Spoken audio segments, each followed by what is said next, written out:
నల్గొండ నగరం ప్రకాశం బజార్లోని ఇక్బాల్ మినార్ నుండి మైసయ్య విగ్రహం వరకు ఉన్న డివైడర్పై చిరు వ్యాపారాలు నిర్వహించడం వల్ల అటు వ్యాపారులతో పాటు రాకపోకలకు ఇబ్బంది కలుగుతుందని, దీనిని దృష్టిలో ఉంచుకొని రాష్ట్ర మంత్రి కోమటిరెడ్డి వెంకటరెడ్డి ఆదేశాల మేరకు డివైడర్ను తొలగించడం జరిగిందని నల్గొండ ఆర్డీఓ స్థానిక సంస్థల ఇన్ఛార్జి అదనపు కలెక్టర్ అశోక్ రెడ్డి తెలిపారు.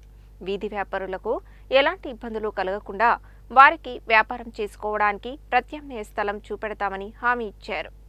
నల్గొండ పట్టణం ప్రకాశం బజార్లోని డివైడర్ను తొలగించడం పట్ల దానిపై వ్యాపారాలు చేసుకునే చిరు వ్యాపారులు మంగళవారం సాయంత్రం నిరసనకు దిగారు. వీరి నిరసనకు బీఆర్ఎస్, సిపిఎం, ఎంఐఎం పార్టీల నాయకులు మద్దతు తెలిపి నిరసనలో పాల్గొన్నారు. వీధి వ్యాపారులు నిరసన చేస్తున్న విషయాన్ని తెలుసుకుని నల్గొండ ఆర్డీఓ స్థానిక సంస్థల ఇన్ఛార్జి అదనపు కలెక్టర్ అశోక్ రెడ్డి, నల్గొండ డీఎస్పీ శివరాం రెడ్డి అక్కడికి విచ్చేసి నిరసనకారులకు పరిస్థితిని వివరించి ఆందోళనను విరమింపజేశారు. ఈ సందర్భంగా నల్గొండ ఆర్డీఓ స్థానిక సంస్థల ఇన్ఛార్జి అదనపు కలెక్టర్ అశోక్ రెడ్డి మాట్లాడుతూ, ప్రస్తుతం ప్రకాశం బజార్లోని డివైడర్పై వ్యాపారాలు చేసుకునే వారికి మాత్రమే ప్రత్యామ్నాయ ప్రాంతంలో స్థలం కేటాయించాలని, కొత్త వారికి స్థలం కేటాయించవద్దని వీధి వ్యాపారులు కోరారని, వారి కోరికను జిల్లా కలెక్టర్ దృష్టికి తీసుకువెళ్లి ఆ మేరకే స్థలం కేటాయించేలా చర్యలు తీసుకుంటామని చెప్పారు. 2 రోజుల్లో పాత కలెక్టరేట్ ప్రాంతంలో వీధి వ్యాపారులకు స్థలం కేటాయిస్తామని తెలిపారు. సుమారు 60 నుండి 65 మందికి స్థలం కేటాయిస్తామని, దీనిపై వీధి వ్యాపారుల సంఘం అధ్యక్షులతో పాటు అఖిలపక్ష నాయకులతో చర్చించి నిర్ణయం తీసుకుంటామని చెప్పారు. పూలు, పండ్ల వ్యాపారాలను పాత కలెక్టరేట్ ప్రాంతానికి తరలించినట్లుగా విస్తృత ప్రచారం నిర్వహించాలని మున్సిపల్ కమిషనర్ను జిల్లా కలెక్టర్ ఇప్పటికే ఆదేశించారని తెలిపారు. నల్గొండ పాత కలెక్టరేట్ ప్రాంతంలోనే ప్రకాశం బజార్ వీధి వ్యాపారులు పూలు, పండ్లు విక్రయిస్తారని, ప్రజలు కూడా దీనిని గమనించాలని కోరారు. ఈ కార్యక్రమంలో ఎంఐఎం జిల్లా అధ్యక్షుడు రజీయుద్దీన్, సిపిఎం నాయకులు దండంపల్లి సత్తయ్య, ఔట రవీందర్, బీఆర్ఎస్ నాయకుడు జమాల్ ఖాద్రి తదితరులు పాల్గొన్నారు. పండ్ల వ్యాపారస్తులు అందరినీ ఇవాళ హోల్ కలెక్టరేట్లో ఇక్కడ తీసుకురావడం జరిగింది. అందరికీ ఇక్కడ జాగా అలాట్మెంట్ చేస్తున్నారు. కానీ ఎంత తొందరగా అయితే రంజాన్ మాసం ఎల్లుండి స్టార్ట్ అవుతుంది, అంత తొందరగా ఇక్కడ షెడ్ వేసి మంచి షాపులు ఏర్పాటు చేసి ఇవ్వాలని మేము కోరుతున్నాము. ప్రతి ఒక్క వ్యక్తికి 2 లక్షల రూపాయల వాళ్ళకు పరిహారం చెల్లించి ఇక్కడ ప్రతి ఒక్క వ్యక్తికి ఇక్కడ స్టాల్స్ కట్టి ఇవ్వాలి. దానికి పర్మనెంట్ అలాట్మెంట్ ప్రొసీడింగ్స్ కూడా ఇవ్వాలి. తదుపరి ఎవరు కూడా ఇక్కడ వచ్చి వాళ్ళని కూడా ఇక్కడ నుంచి మళ్ళీ ఈ భూమి మాది అని ఇక్కడ చారీస్ సంబంధించిన సంఘం ఉన్నది, అవసరాలకు సంబంధించిన గోల్డ్ స్మిత్ సంఘం ఉంది, వాళ్ళు కూడా మళ్ళీ డిస్ప్యూట్ చేసే అవకాశాలు ఉంటాయి. కాబట్టి లీగల్గా విత్ ప్రాపర్ ప్రొసీడింగ్స్ ద్వారా ప్రతి ఒక్కరికి పేరున అలాట్మెంట్ చేసి వాళ్ళకి లీగల్ ప్రొటెక్షన్ ఇవ్వాలి, నష్టపరిహారం ఇవ్వాలి.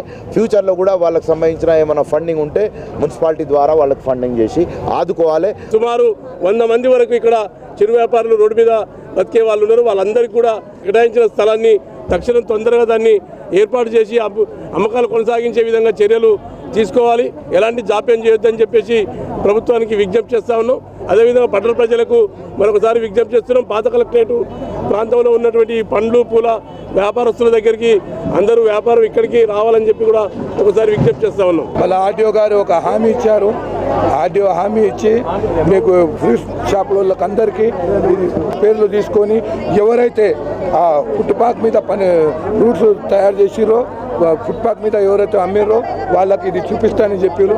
అది త్వరలో ఎంత త్వరగా అయితే అంత త్వరగా చేస్తే బాగుంటుందని కోరుకుంటున్నాం. మీరు చూస్తూ ఉన్నారు ప్రకాశం బజార్లో ఇక్బాల్ మినార్ నుంచి గుండగోన్ మైసయ్య స్టాట్యూ వరకు ఉన్నటువంటి స్ట్రీట్ వెండర్స్, ముఖ్యంగా పండ్లు మరియు పూలు అమ్ముకునే వాళ్ళు ప్రకాశం బజార్లో ఉన్నటువంటి మిడిల్ వే మీద వాళ్ళు పెట్టుకొని అమ్మడం వల్ల కొనుగోలుదారులకు, అదేవిధంగా పండ్ల మేళలకు, ప్రయాణికులకు ఇబ్బంది జరుగుతున్న దృష్ట్యా గౌరవ రాష్ట్ర సినిమాటోగ్రఫీ మంత్రి R&D శాఖ మంత్రుల వారు ప్రాతకాల సమయంలో ఈ సమస్య గురించి గౌరవ కలెక్టర్ గారికి, ఎస్పీ గారు నోటీసులు పెట్టారు. మనం ఎంత ఖర్చు అయినా కానీ ఆ రోడ్ను డెవలప్ చేద్దాం. అక్కడ ఉన్నటువంటి స్ట్రీట్ వెండర్స్ కూడా ప్రత్యామ్నాయంగా పాత కలెక్టరేట్లో ఉన్నటువంటి ప్రభుత్వ స్థలంలో వారికి తాత్కాలికంగా ఏర్పాటు చేద్దాం. ఇట్టి దానికి అందరూ సహకరించాల్సిందిగా గౌరవ మినిస్టర్ గారు ప్రత్యక్షంగా వారి ప్రాతకాల సమయంలో 1.5 అవర్ ప్రకాశం బజార్లో ఉండి అక్కడ ఉన్నటువంటి స్ట్రీట్ వెండర్స్కు, నాయకులకు అందరు కూడా చెప్పారు. వారు కూడా సార్ మాకు ఆల్టర్నేటివ్ ఉపాధి కనుక చూపిస్తే మేము పోవడానికి ఎలాంటి అభ్యంతరం లేదంటూ మీరు చూస్తూ ఉన్నారు. స్ట్రీట్ వెండర్స్ తరఫున అడ్వకేట్ సాబ్ ఉన్నాడు, వాళ్ళ అధ్యక్షుల వారు కూడా ఉన్నారు. వారు కూడా సార్ మాకెక్కడైతే అక్కడ మేము అమ్ముకున్నటువంటి వ్యక్తుల చిరు వ్యాపారులు ఉన్నారో వాళ్ళకు మాత్రం ఇక్కడ కేటాయించండి, ఎవరికి కూడా కొత్త వారికి అవకాశం ఇవ్వద్దండు.